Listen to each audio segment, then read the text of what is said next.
7만 원 만들었던 그때 매출 많이 났나요? 얼마 났어요? 수가 오픈하면 저희는 한 그리고 그게 또 순수익이 다섯씩이 아니고 달에 뭐 터지는 게 얼마나 많은지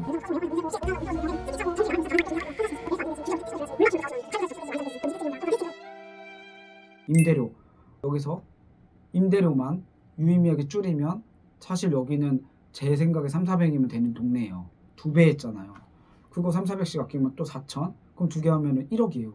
그러면은 생각해보세요. 9억 매출이 나오지만 한쪽은 순수익이 한 8, 9천에서 1억 나오고 한 군데는 빵. 어때요? 그리고 이렇게만 보면 되는 게 아니라 8, 9천이 남아요. 그럼 여기에 뭐가 형성이 되냐면 관리가 형성이 돼요. 스터디 카페 같은 경우에는 보통 한 1년에서 18개월 사이를 쳐줘요. 진짜 순수익 곱하기 12에서 18 정도를 해줘요. 그러니까 이 다음 사람이 올 때는 리스크 없이 들어오는 거잖아요. 매출이 찍혀있으니까 아 내가 이 권리금을 주고 오면 1년 정도면 내가 뽑는다. 1년 반 하면 뽑는다 라는 생각으로 해요. 보통 베스킨이나 뭐 파리바게트 이런 큰 데들은 3, 4년 잡아요. 4년 투자금을 회수하는데 근데 어쨌든 안정적이니까 북카페도 어떻게 그렇게 치면은 아무리 못 잡아줘도 1년만 잡아줘도 8, 9천이 또 추가로 번 거예요. 관리로. 그러면은 1년 장사한다고 쳤을 때 이쪽은 1억 8천에서 2억이고 이거 빵원이잖아요. 사소한 차이가 어디서 났나요? 임대료 그리고 인건비야 뭐 저희는 이제 매니저비를 비싸게 주고 오토로 하니까 그렇지만 본인들이 한다고 하면은 임대료 하나만 계산해도 이게 돈이 적은 게 아니에요. 사업에서 비용 주는 게 왜 중요하냐면 예를 들어서 저희가 뭐 식비 막 10,000원 이러다 8,000원 줄이지 않으면 15,000원인데 10,000원 하자 이런 것들이 매출은 그대로인데 비용이 줄잖아요. 그러면 이 비용이 뭐 예를 들어서 한 달에 뭐 직원들이 있어갖고 한 100만 원 아낀다고 쳐요. 100만 원이 100만 원이 아니에요. 사업이나 법인 이런 것들은 저도 정확히 모르지만 가치 평가를 받아요. 뭐 주식 같은 거면 퍼 이걸로 몇 년 해야지 얘네들 수익이 나냐? 이게 예를 들어서 저희가 뭐 그런 퍼를 뭐 4배, 5배 받으면 이게 100만 원이 아니라 500, 600, 400 이렇게 되는 거예요. 그게 좀 더 아껴서 1,000만 원이면 그게 1억이 되고 그리고 퍼가 뭐 보통 20배 이렇게도 받아요. 그러면은 100만 원이 아니에요. 2천만 원이에요. 그 길을 쓰고 비용을 아껴야 되는 거예요. 아 그렇게 임대료가 비싼 곳이면은 사람들 되게 많이 몰리는 입지 좋은 곳이지 그쵸. 않을까? 그 내 전략에 맞춰서인데 유동인구가 많으면 좋죠. 근데 저는 항상 이런 얘기를 해요. 세상에 100점짜리 상가가 있나요? 장단점이 있는 겁니다. 그래서 내가 하려는 게 어떤 종목인지 알고 어떻게 하려는지에 따라서 해야 돼요. 예를 들면은 임대료는 비싸지만 권리가 없는데 인테리어가 돼 있어. 이러면 들어갈 수도 있는 거고. 뭐 예를 들면은 내가 마케팅 비용을 4,500씩 태울 건데 그거 그냥 임대료라고 생각하자. 왜? 워킹 고객이 너무 많잖아. 사람들이 찾아주기만 하면 우리 음식이나 우리 커피나 우리 제품 팔릴 수 있어.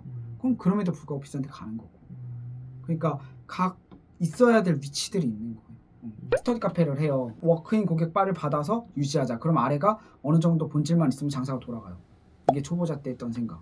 근데 좀 하다가 무기를 갖추고 지금은 다 이면도로 그러니까 안쪽에서 해요.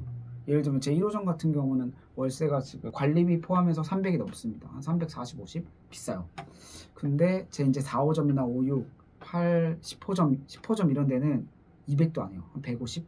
왜냐면 이면도 워킹이 없어요. 근데 왜 거기에 했냐? 여러 번 해보니 스터디 카페나 독서실 이런 데는 동네 사람들이 오는 거고 버스로 오지 않아요. 그죠? 누가 뭐 독서실 간다고 버스로 가요. 걸어와야 되는 거고 그 걸어갈 수 있는 게 반경 키컷해야 500m.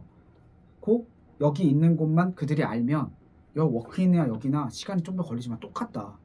그래서 오게 할 요소만 만들면 된다. 그게 이제 저는 가격을 파격적으로 했고 안에 인테리어를 넓게 했어요. 한 사람이 쓰는 공간은 크고 가격은 심한 데는 50% 이상 싸요. 근데 결국 매출을 뜯어서 보면은 순수익률은 여기가 높아요. 벌써 한 100 얼마, 200을 먹고 시작하잖아요. 근데 그걸 매출을 만들어내려면 되게 힘들고 그걸 순수익으로 만들어내려면 진짜 힘들어요. 그래서 스터디 카페는 제가 버는 이유는 극단적으로 비용이 낮아서인 것 같아요. 네. 그게 꼭 정답은 아니에요. 근데 스터디 카페는 또 반면 뭔가 본질을 개선해서 매출을 올릴 요소가 없어요. 그러니까 비용 줄여서 남는 거고 저도 스터디 카페에 대한 순수익 기대값이 많이 떨어졌어요. 근데 어쨌든 돈은 남고 저는 손익분기점 다 넘었으니까 요식업 같은 카페 이런 데들은 순수익률이 20, 30%예요. 좋아야 30%. 그럼 그 20% 남는 거에서 100만 원을 남겨야 된다는 거예요. 그럼 매출은 얼마나 올려야 돼요? 500만 원 올려야 돼요. 그만큼 임대료가 10만 원, 20만 원 우습게 생각하는데 그거 더 내가 벌면 되지. 그렇게 쉽지가 않아요.